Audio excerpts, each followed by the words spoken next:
ātri izcauc jūs to komandu? Kā vispār tāds nosaukums radās? Mums otrā vidusskola. Pamatskola. Kaut kas ar pīrādziņiem bija. To mēs improvizējam. Tā, kad mēs nostājamies aplī un saucam rokas, tad mēs saucam pīrādziņš. Tās komandas gars. Uzprast pirmajam, ko teiks, viens pasaka pīrādziņš. Pīrādziņš paliek. Ko jūs vispār darat jau trešā diena? Kas ir paveikts jau? Mēs attīstam, parādam, kas ir basketbols jauniem cilvēkiem. Viņiem ne visi nebija sastapušies ar šo sporta veidu, tā izskatās. Bet liels progress, un vismaz ne visi, kamēr nevar aiziet uz to skateparku paskaitot, jāatnāk paspēlēt basketbolu. Pat bijām pie Akseļa Vairoga. Viņš ir iemācījies visus savus komandas vārdus. Vai jūs zināt, kā sauc visus čaļus no jūsu komandas? Protams, ka zinām. Jo otrā dienā zināju. Otrā dienā atkārtot jau aizgāja. Nebija tik traki. Nav tik daudz cieši. Un tad es dzirdēju, ka jūs arī pēc saviem treniņiem ģērbtuvēs apspriežat, kur komanda uzvarēs, kur nē.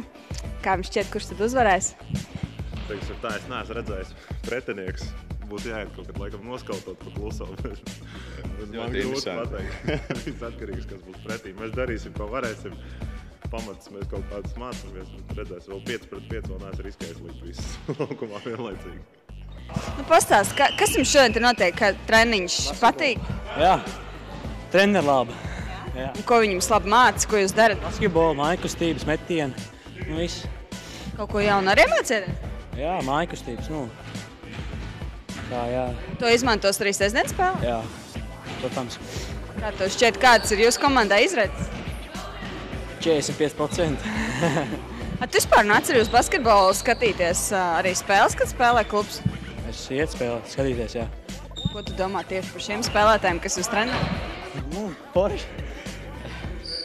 Tāds labi iesvīds ir, laikam jūs te diezgan labi dzenā. Jā. Pīrādziņš!